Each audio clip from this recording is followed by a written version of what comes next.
And because of that, Mexico came to the table, Canada came to the table, China, who exports or the precursor drugs, have all come to the table, and we're seeing a substantial drop in protecting the American people. On October 8th, the Chinese government announced rare earth export controls on the entire world, not just the US, and which would have caused an industrial meltdown. President threatened 100% tariffs on China if they did this. My Chinese counterpart, who's been a very good interlocutor, had gone quiet for a couple of days. Chinese immediately came to the table and they rolled the export controls out a year. And President Trump insisted that I negotiate on behalf of the whole world. So, in terms of the U.S. leading, this is what U.S. leadership looks like. He was able to use IEEPA tariffs to negotiate for the entire industrial world. So I think it's very important here. I'm glad you mentioned China. I'm going to come back to China, but while we're here, what is the latest timetable on the much anticipated bilateral trade deal with China? I had a meeting with my Chinese counterpart here in Davos last night, Vice Premier Hu Feng. He told me that just this week they have completed their soybean purchases, and we're looking forward to next year's 25 million tons. I suggested maybe he'd want to buy a little more, because President Trump always brings that up with Party Chair Xi when they speak, and they've done everything that they said they're going to do. Are they having rare earth magnets flow, or are they putting restrictions on that? Because there were reports last year that the Chinese were saying, we will send the rare earths, but we're not sending them to any companies that are tied to the defense sector and the U.S. military. They are flowing as expected. We are in a fulfillment rate that's in the 90s, which I think is quite satisfactory. So they didn't stop, even if it's a defense company? Because I believe they tried to do that with Japan as well. Well, Japan and China have gotten in a skirmish over some remarks that the Japanese prime minister made. So the U.S. is immune from that. Okay, let's talk macro. The U.S. economy seems to have been doing much better than many expected. We had a 4.3% read in GDP last quarter. How would you assess the United States economy? I think that it is very strong and likely accelerating. And Maria, just to be clear, that 4.3% GDP was private sector GDP. So, or actually after the fiscal contraction. So the real number was 4.7. The government contracted by 0.4, so that got us to 0.3. So that is pure private sector GDP. And President Trump's economic policy, tax deals, trade deals, and deregulation. The deregulation, which I think is probably the most powerful part, is really just starting to kick in now. So we had the tax deal, one big beautiful bill, done on July 4th, which no one said could be done. And it contains the full expensing for U.S. corporates on equipment, for factories, for ag structures. On the other side, for working Americans, the president's signature policies: no tax on tips, no tax on overtime, no tax on Social Security, interest deductibility, auto loans if you buy an American car. So we're seeing this wonderful balance between industrial America and Main Street America. I am also the IRS commissioner, and we did not change the withholding guidance. So we're going to see, as commissioner, I can see there are going to be very substantial tax refunds coming to working Americans in the first quarter. They'll change their withholding. They'll get a bump up in real incomes. Because of the expensing, we're seeing 12, 14% CapEx growth in the U.S. And historically, you have never seen a CapEx boom without seeing employment follow. Yeah, you've got a CapEx boom and a productivity boom as well. 4.7% is much better than so many people expected last year. Are you expecting the economy to at one point hit 5% as well? Well, the Atlanta Fed GDP number, which is a very noisy number, is now reading 5.3 because remember, the fourth quarter GDP included included the Schumer shutdown. So some of that will be pushed into the first quarter. So I'm expecting that we could be well north of 3, and we'll have inflation coming down. As you said, productivity is very high, and we have measured inflation and observed inflation. And with the observed inflation, I think we can see that prices are already down, and that will trickle into the CPI and the PCE, which the Fed looks at. Well, it's a good point because there is still a perception that prices are still high. Well, prices are high. The Biden administration was a wipeout for working Americans. That the price level increased by 21, 22, 23%. But our friend Jason Trennard, the strategist, has something called the Common Man Index, and that is what do working Americans buy? So basket of groceries, insurance, rent, car payments, and that was up in the mid-30s. So very difficult, other than with energy. The president, through Drill Baby Drill, has gotten gasoline prices down. We're below $2 in many states. National average is below 3, even if you throw in the outlier of California. And so that we can get down. And we are working every day to get things down. And affordability is two pieces. Affordability is price level, but it's real incomes. Real incomes have gone up every month since President Trump took office. And as I said, I think we're going to see a big year for real incomes this year. Wow. And you said in terms of the tax refunds, are we talking about thousands of dollars that people will be getting as a result? We could see, for working families, for each wage earner, we could see up to $1,000 per wage earner. Okay. You said that prices are still coming down, but they're still elevated. The president announced many things, a litany of things, just in the last 100 days. And I want you to walk through some of these things and tell us why they're important, because he put a ban on large institutional investors purchasing single-family homes. He asked for $200 billion purchases of mortgage-backed securities, and he put on a proposal for a 10% cap on credit card interest rates. We know credit card interest rates are always soaring, up 28, 30% in some cases. That's going to cut into earnings of the bank, certainly.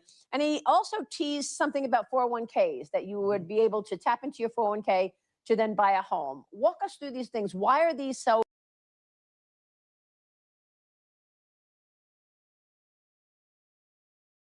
The first thing was the ban on large institutional investors purchasing single-family homes and the purchase of mortgage-backed securities. Yep. So the ban on institutional investors in single-family homes, for those of you who are not American, in the U.S., pre-Great Financial Crisis, institutional investors did not participate in the single-family market. So post the financial crisis, institutional investors hoovered up single-family homes. They continue to do it, and there's an unfair tax arbitrage there. You and I have a mortgage. We can deduct the mortgage amount. Institutional investors can deduct the borrowing amount, but they can also expense any repairs and depreciation. So we think that it is a good idea to have them out of the market. We are going to give guidance at some point to see what is a mom and pop that someone, maybe your parents for their retirement, have bought 5, 10, 12 homes. So we don't want to push the mom and pops out. We just want to push everyone else out. And what's important here, you will hear some misinformation that says, well, institutional investors are 1, 2, 3%. That is true. Having been in markets for 35 or 40 years, markets are made on the margin, and institutional investors are much higher in boomtown markets like Charlotte, like Atlanta, like Huntsville, Alabama. So they've done that. In terms of having Fannie and Freddie buy MBS, the mortgages are two parts. It is the 10-year bond yield, and it is the spread between mortgages and the 10-year yield. So the purpose of that is to narrow the spread. Okay. The cap on credit card rates is expected to cut into bank earnings between 5 and 18%. Your reaction? We've done a lot this year. bank stocks are at a new high.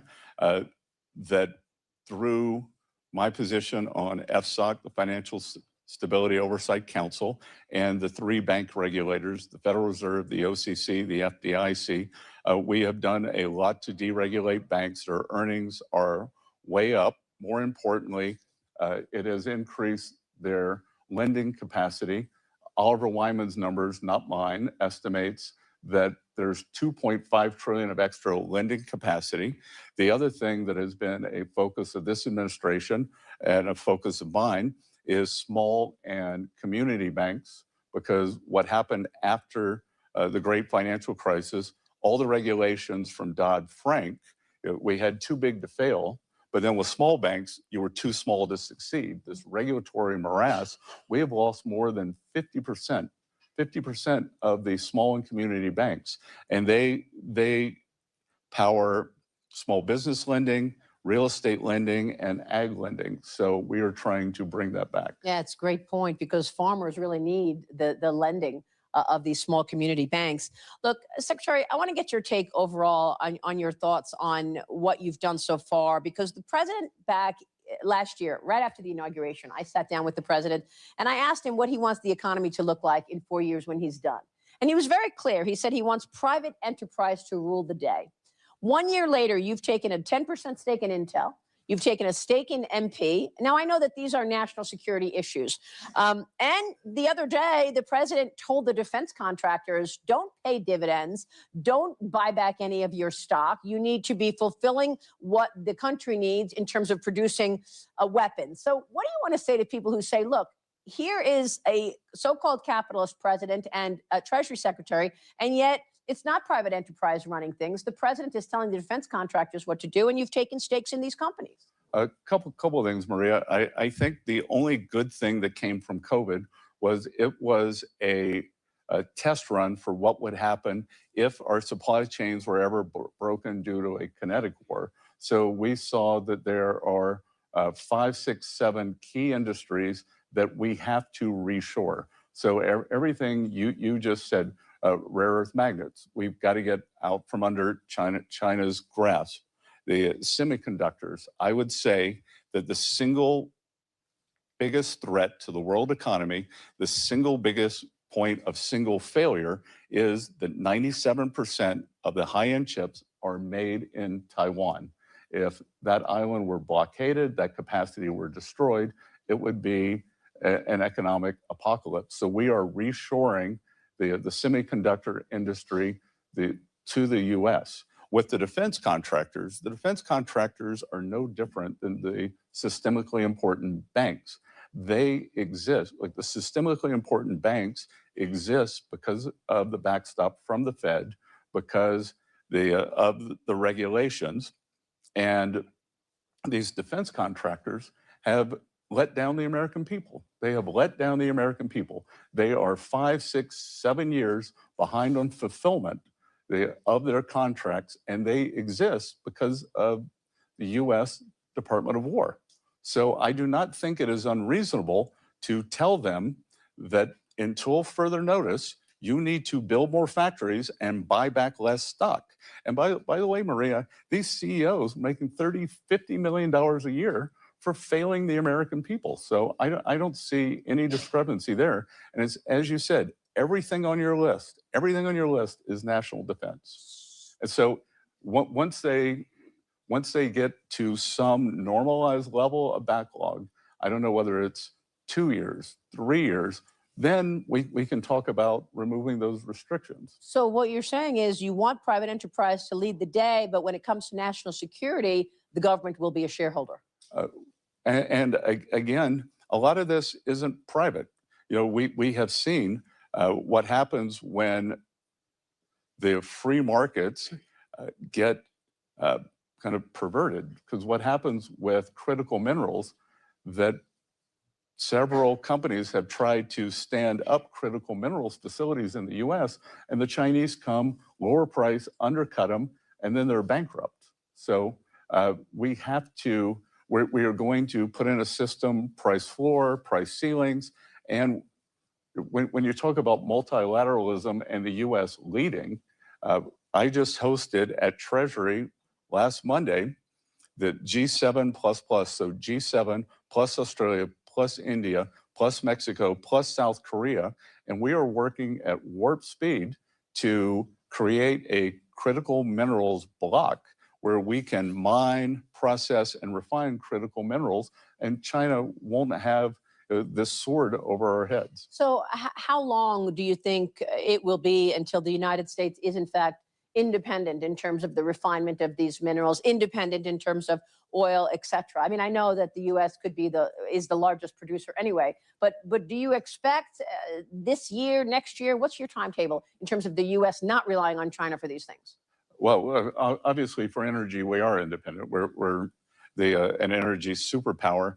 And I would say 18 to 24 months. I went down about 2 months ago to my home state of South Carolina. And in South Carolina, for the first time in 25 years, there's a producer there who made rare earth magnets. So they are starting to come off the supply chain. They believe that within 2 years, they can fulfill most of the rare earth magnet needs for the U.S. And then we also want to help our allies because the supply chain is important. Mm-hmm. What do you want to say about sanctions? Something else you've been working on, of course. What are you planning there in terms of Iran and the impact there? Do sanctions actually work? And the same question with regard to 500% secondary sanctions or tariffs on countries who purchase energy products from Russia. Okay, so two things there. There are treasury sanctions. And if you look at a speech that I gave at the Economic Club of New York last March, I said that I believe the Iranian currency was on the verge of collapse, that if I were an Iranian citizen, I would take my money out.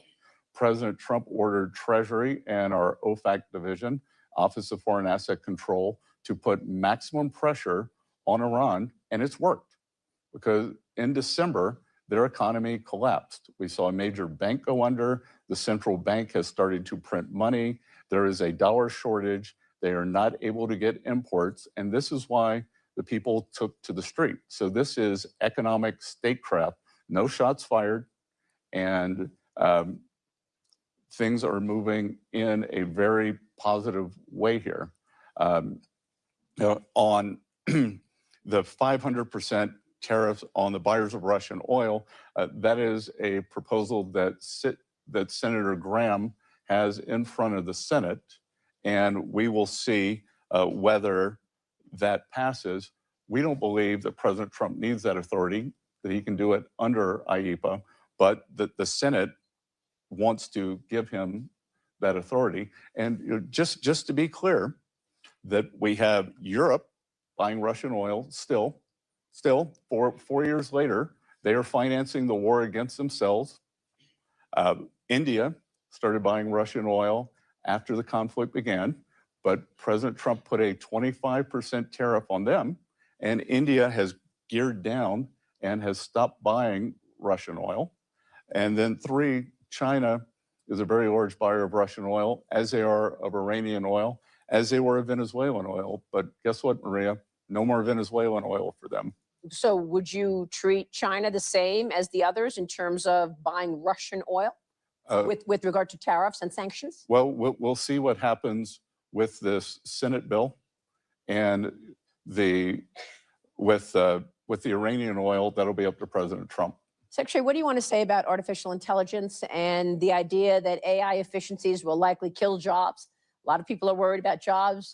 Do we have a plan in the U.S. government right now in terms of job creation in the face of AI efficiency killing jobs? Well, Maria, we are seeing the record factory groundbreakings. That's why President Trump wants to bring back these precision jobs to the U.S. And historically, every productivity boom has led to job growth. Now, can there be some toing and froing in terms of people changing professions? I can't remember what the number is. Maybe you know it. 50, 60% of the professions today didn't exist 30 years ago. Well, it's a big number. It's technology. it's a big number, but it's something we're very cognizant of. We haven't seen it in the numbers yet. Uh, I think that it could be very different than what we saw with the China shock. The China shock was a blue collar phenomenon. My guess is the AI shock might be a white collar phenomenon. We'll see. Secretary, as we wrap up here, a moment ago, you said, look, you've been dealing with markets for a long time, your entire career. What do you think of markets today? I mean, the market has been rallying on the president's policy. Today, of course, we're seeing a sell-off, but do you think the markets are getting it right in terms of rallying on the president's policies going into this Davos meeting? I try not to the extent I had success in the markets, it was not making short-term predictions. But I can tell you what has been very heartening for me. I don't have time to follow the markets as closely, but to the extent last year before, everyone said, oh, this is just Mag 7 stocks, it's not healthy. We've seen a big broadening out in the market. The Russell index of smaller cap stocks has outperformed. The S&P equal weight has outperformed. And I actually think that speaks to the economic recovery. We're seeing it across all sectors. Our friend Ed Hyman at ISI does these corporate surveys. Corporate surveys are the highest that they've been since June 22. And I think you're starting to see it in all sectors of the market. And the market follows the economy. And again, I just think that we have the best place in the world. Come build your factory. You have tax certainty, you have regulatory certainty, and you have energy certainty. And of course, deregulation. And that was one point that I wanted to make before we wrap up here, that Mario Draghi wrote a report 2 years ago about regulation in Europe and the fact that the largest market cap company in Europe is Novo Nordisk because of Ozempic, about $400 billion or so. And we just saw NVIDIA in the United States hit $5 trillion. Well, clearly, Maria, the innovation, the change, and the ability to adapt is in the U.S. The U.S. is the innovation capital of the world. I don't think anything's going to change that. I was just asked in another meeting by some business leaders, what advice would you give to Europe? And I said, I would operationalize the Draghi report, because the EU was supposed to cut down on red tape, but it is logarithmically increased it. When I talk to tech executives, they will tell me it is easier doing business in China than the EU. Wow. That's not a great stat. I had a European businessman come to see me the other day. He said, Secretary Bessent, it took me 3 days to get an appointment with the White House and with you. It took me 90 days to get an appointment with Ursula von der Leyen, and we are one of the largest employers in Europe. So there's just a different mindset here. And I think the mindset has got to change. It's got to change to a growth mentality. And that's President Trump's invitation is we are growing, we're deregulating, and come and join us. The U.S. is going to host the G20 meeting next year.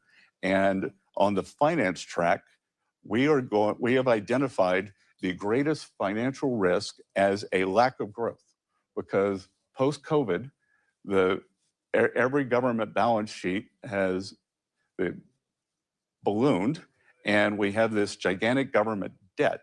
There are two ways. You can either cut your way out of it through austerity, no voter wants that, or you can grow your way out of it. So we are inviting the world, come grow with us, prosper with us, and we can all do it together. Secretary, thank you very much. Good. U.S. Treasury Secretary Scott Bessent, thank you so much. Thanks, Maria.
abolition was not enough. He argued that the United States needed tariffs to counteract the effects of abusive labor and other practices around the world. He attacked the colonialism of European empires like Britain, France, and Spain. He explained that the United States needed to protect its workers from having to compete against abusive regimes that did not value the dignity of the people that they ruled. And he argued that we had to have this to avoid a race to the bottom, echoing many themes we hear today. Of course, the Union won the Civil War, and they took Kerry's advice. America raised its tariffs on the world, and economic development surged even faster. And by 1913, U.S. per capita, am I on the right one? Yeah, there we go. U.S. per capita industrial output was the greatest in the world, 10% greater than that of the UK, and 600% larger than it was in 1860. According to one study, American industrial production soared by over 1,000% between 1860 and 1910. However, this growth